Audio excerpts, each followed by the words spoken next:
இங்கே சங்கீதக்காரன் துவங்கும் பொழுது, கர்த்தர் நமது பக்கத்தில் இராவிட்டால், என் கூட ஆண்டவர் இல்லாவிட்டால் என்ன நடக்கும் அப்படிங்கிறத வர்ணித்து 8 வசனங்களாக, சங்கீதம் 124 1லிருந்து 8 வசனங்கள் இங்கே வாசிக்கும் பொழுது, கர்த்தர் என் கூட இருக்கணும், என் பட்சத்தில் கர்த்தர் இருக்கணும், என் பட்சத்தில் கர்த்தர் இராவிட்டால் எனக்கு என்ன நடந்திருக்கும் அப்படிங்கிறத யூகிச்சு அவர் சொல்கிறாரு. அதுக்கப்புறம் 6வது வசனத்தில் ஸ்தோத்திரம், 7வது வசனத்தில் தப்பினேன், 8வது வசனத்தில் தேவனிடத்தில் சகாயம் பெற்றேன். ஆண்டவர் என் பக்கத்தில் இருக்கிறதுனால எல்லாவற்றிலையும் சத்துருவின் பற்களுக்கு இரையாக ஒப்பு கொடுக்கல. அதுக்கு ஸ்தோத்திரம். என் ஆத்துமா தப்பினது, அதற்காக நான் தப்பினேன், இன்னும் சொல்லப்பட நான் சகாயம் பெற்றேன் என்று சொல்லி சங்கீதக்காரன் ஆகிய தாவீது இந்த சங்கீதம் 124வது சங்கீதத்தை கூறுகிறார். கர்த்தர் நமது பக்கத்தில் இராவிட்டால், முதல் வசனம் இவ்வாறாக சொல்லப்பட்டிருக்கு, மனுஷர் நமக்கு விரோதமாக எழும்பின பொழுது. ஏன் மனுஷர் நமக்கு விரோதமாக எழும்புறாங்க? விரோதம் என்று சொல்லும்போது அப்போசிஷன், விரோதம். Why people are opposing us? எதற்காக ஜனங்கள் நம்மை விரோதிக்கிறார்கள்? குறிப்பாக வேதத்தின் அடிப்படையில் நீங்கள் பார்த்தீங்க அப்படின்னா, அளவுக்கு அதிகமாய் ஜனங்கள் விரோதிக்கப்பட்டதுக்கு காரணம் பகை. நீங்கள் நீதிமொழிகளை நீங்கள் வாசித்து பார்த்தீங்கன்னா, நீதிமொழிகள் 10:12 சொல்லப்பட்டிருக்கிறது. நீதிமொழிகள் 10 அதிகாரம் 12வது வசனம் என்ன சொல்லப்பட்டிருக்கிறது? பகை விரோதங்களை எழுப்பும். பகை விரோதங்களை எழுப்பும்.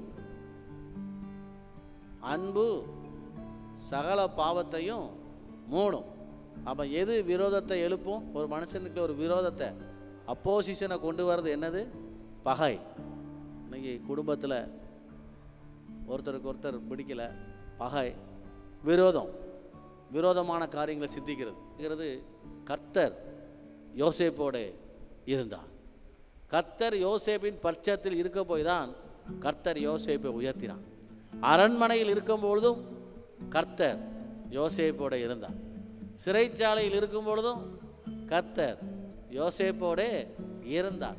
உயர்த்தப்பட்ட போதும் கர்த்தர் யோசேப்போடு இருந்தார். அதனால தானே பார்வோன் சொன்னான், இவ்வளவு விவேகமும் அறிவும் ஞானமும் கொண்ட உன்னை இல்லாமல் வேற யாரும் இந்த தேசத்தில் என்ன செய்ய முடியாது, கண்டே பிடிக்க முடியாது. அந்த அளவுக்கு கர்த்தர் யோசேப்பை உயர்த்தினார். விரோதம், பகை விரோதங்களை எழுப்பும்.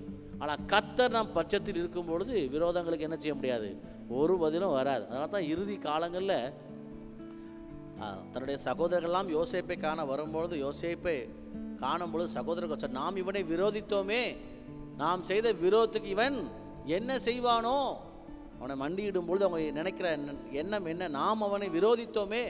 கர்த்தர் ஒரு மனுஷன் பட்சத்தில் இருக்கும் பொழுது மனுஷர் நமக்கு என்ன செய்ய முடியும்? ஆண்டவர் என் பக்கத்தில் இருக்கணும். யார் பக்கம் ஆண்டவர் இருக்கார்? யோசேப்பு. தெளிவாக நான் பார்க்க முடியும். நாடு அவன் கையில், முழு நாடு அவன் கையில். கர்த்தர் அவன் பட்சத்தில் இருக்கிறார். வீடு அவன் கையில். முழு போத்திபாரினுடைய அரண்மனை எல்லாமே யார் கையில்? வீடு யார் கையில்? யார் கையில் தான்? யோசேப்பினுடைய கையில். பொருளாதாரம் அவன் கையில். அத்தனை நபர்களும் தானியங்களையும் பைசாவையும் கொண்டு வந்து யார் கையில் கொடுத்தாங்க? ராஜா கையில் கொடுக்கல. யார் கையில் கொடுத்தாங்க? ஆமாம், நிலங்கள், மிருக ஜீவன்கள் அவன் கையில்.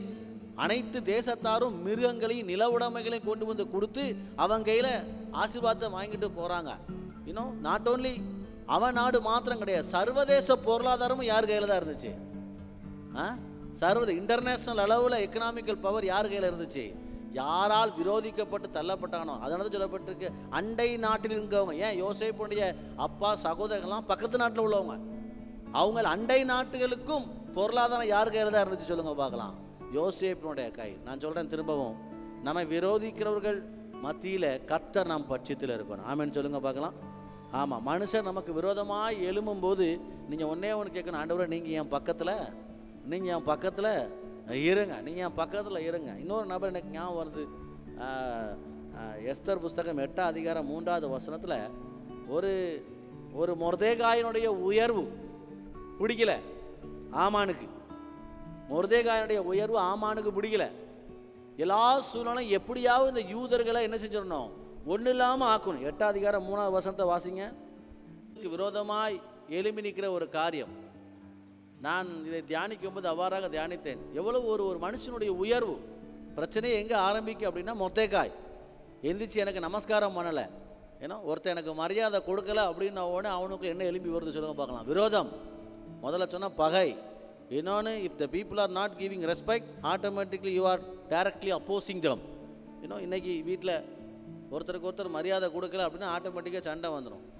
ஒரு வயசுக்கு மூத்தனாக இருந்தாலும் என்ன அக்கான்னு சொல்லு, ஏன்னா எனக்கு அண்ணன்னு சொல்ல, எனக்கு மரியாதை கொடுக்கல. எங்கே மரியாதை இல்லையோ அங்கே என்ன வருது சொல்லுங்க பார்க்கலாம். விரோதம். விரோதம் விரோதம் விரோதத்தில் என்ன பண்ணே தெரியல. யூதர்களுக்கு விரோதமாய் காரியங்களை முடிசூட்டி அவர்களை ஒன்றுமில்லாமல் ஆக்க வேண்டும். எஸ்தர் முறையிடர் ராஜ சமூகத்தில் திரும்ப சொல்லுவேன், கர்த்தர் அவர்கள் பட்சத்தில் இராவிட்டார் விரோதிக்கிறவர்கள் ஒன்றுமில்லாமல் ஆக்கியிருப்பாங்க தம்முடைய ஜனங்கள். அதான் அப்போஸ்தலர்கள் நாட்களில் எத்தனையோ விரோதமானவர்கள் எழுப்பினார்கள் சபையை ஒன்றும் இல்லாமல் ஆக்கணும்னு. விரோதிக்கிறவர்கள் பட்சத்தில் கர்த்தர் அவங்க கூட இருந்தார். ஸ்டீஃபனோஸ் விரோதிக்கிறாங்க, கல்லெறிகிறாங்க. நீங்கள் பார்க்கும்போது கர்த்தர் அவன் பட்சத்தில் இருக்க. கல்லடி உழுது ஊழியக்காரனுக்கு, ஊழியத்தில் நெருக்கம் வருது, போராட்டம் வருது. ஆண்டவர் இல்லாமல் இல்லை, ஆண்டவர் பக்கத்தான் இருக்கிறார். அவன் கண்களை ஏறெடுத்த பொழுது யார் இருக்கா சொல்லுங்க பார்க்கலாம். அவர் இருக்கிறத காண்கிறான். ஊழியத்து வர நெருக்கம், ஊழியத்து வர கஷ்டம், ஊழியத்து வர பாடுகள், ஊழியத்தை நமக்கு விரோதமாக எழும்பும் பொழுதும், ஊழியத்தை எழும்பியிருக்க சத்துருனுடைய விரோதமான காரியத்தின் போதும் நீங்கள் ஒன்றே ஒன்று சொல்லிக்கணும், கர்த்தர் என் பட்சத்தில் இருக்கணும், கர்த்தர் என் பக்கத்தில் இருக்கணும்.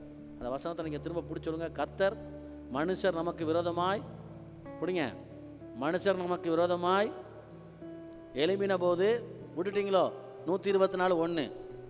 மனுஷர் நமக்கு விரோதமாய் எழும்பின போது கர்த்தர் நமது பக்கத்தில் இராவிட்டால். 2வது, கர்த்தர் தாமே நமது பக்கத்தில் இராவிட்டால். அப்போ நீங்கள் முதல்ல பிடிச்சிக்கணும், எனக்கு விரோதமாய் எழும்பி நிற்க நடுவில் கர்த்தர் என் பக்கத்தில் இருக்கிறார். இன்னொரு சங்கீதத்தில் வாசிக்கும் போது சங்கீதம் 118 சங்கீதம் அவருடைய 6வது வசனத்தை நீங்கள் வாசித்து பாருங்கள். சங்கீதம் 118:6.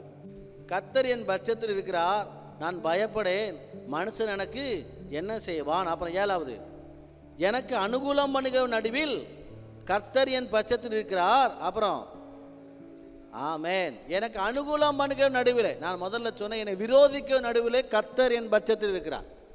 இங்கே சொல்லப்பட்டு கர்த்தரின் பட்சத்தில் இருக்கிறார், நான் பயப்படேன், மனுஷனுக்கு என்ன செய்வான். எனக்கு அனுகூலம் பண்ணுகிற நடுவில் கர்த்தர் என் பட்சத்தில் இருக்கிறார். இன்னும் அனுகூலம்னா என்ன? சக்ஸஸ். எங்கெல்லாம் எனக்கு வெற்றி கிடைக்குமோ, எங்கெல்லாம் எனக்கு வெற்றியுள்ள காரியம் நடைபெற்று கொண்டிருக்கிறதோ, நான் ரொம்ப பெருமை பாராட்டக்கூடாது, எல்லாமே என்னால் தான் நடக்குது அப்படின்ட்டு. நல்லா புரிஞ்சுக்கணும், இது யாரால் நடக்குது?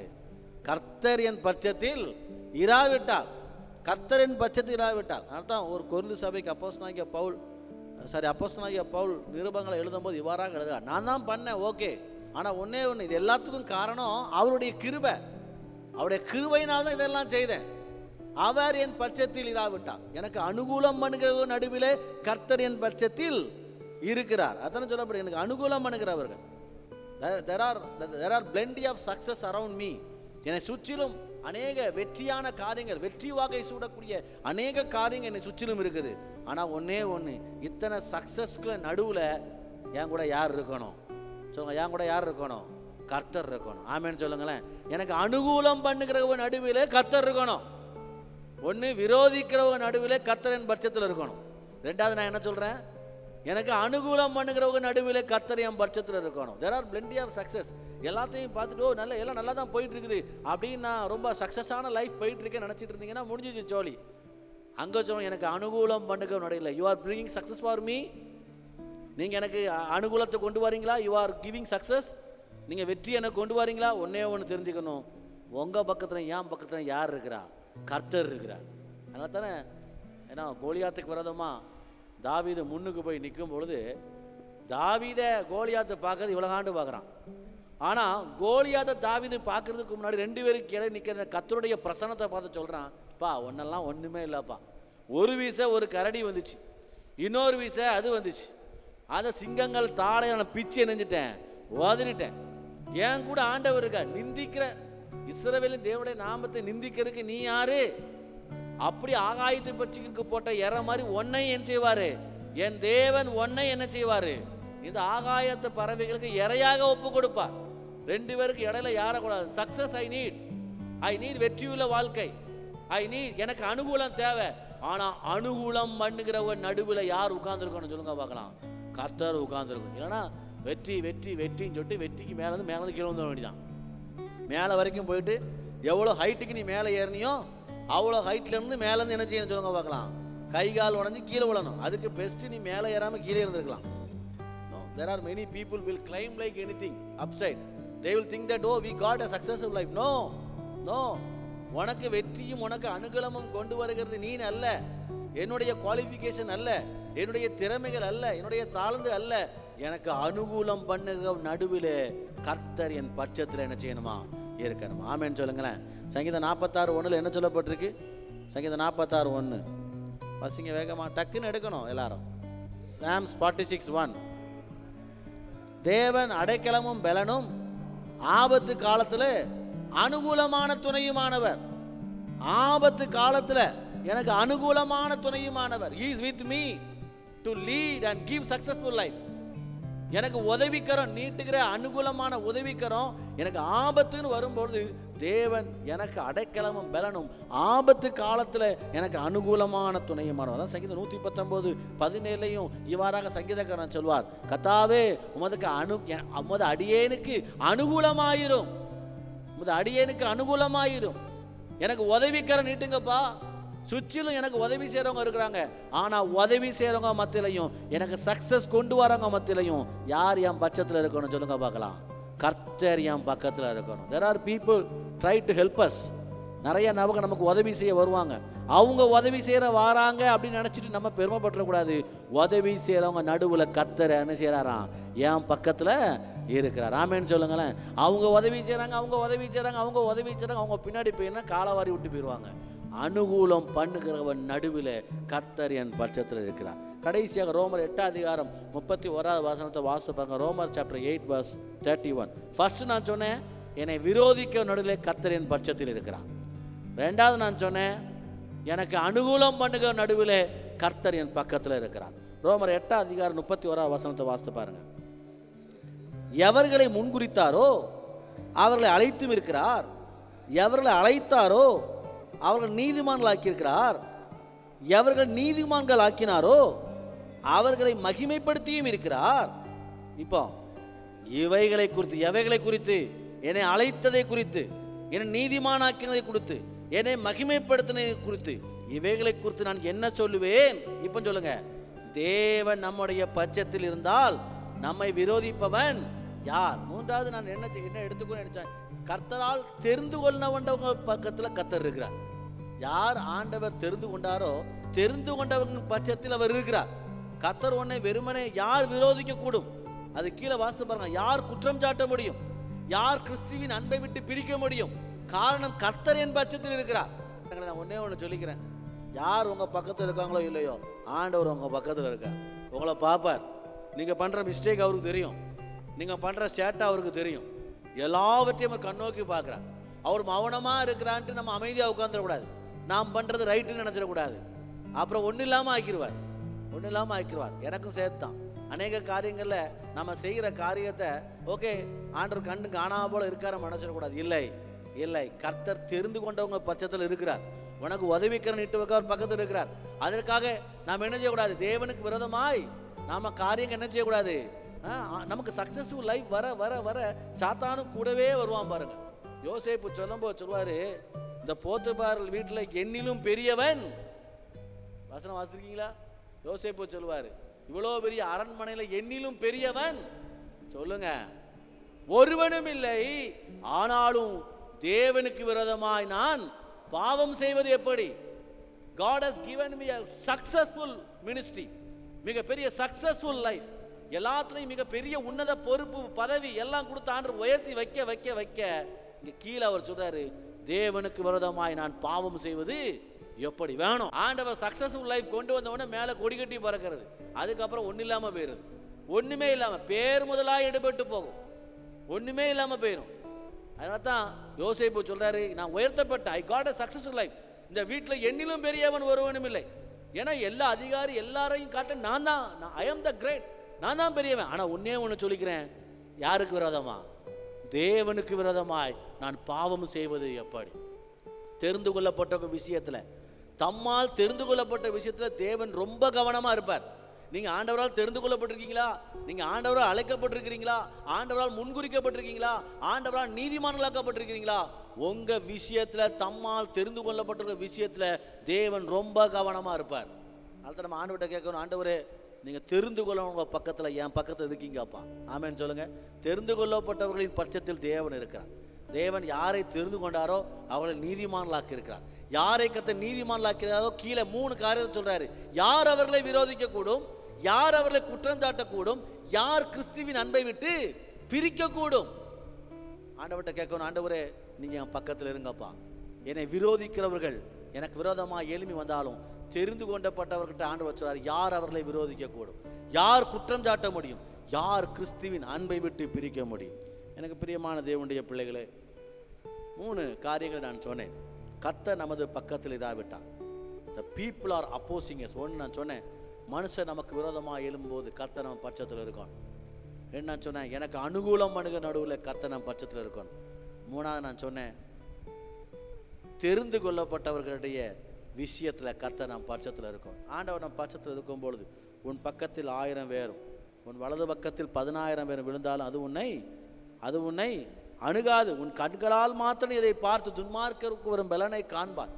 அநேக காரியத்தை நம்ம சொல்லிக்கொண்டே போகலாம். அதான் சங்கீதம் கடைசியாக அதை வாசித்து முடிக்கும் போது சங்கீதக்காரன் எவ்வாறாக முடிகிறார்?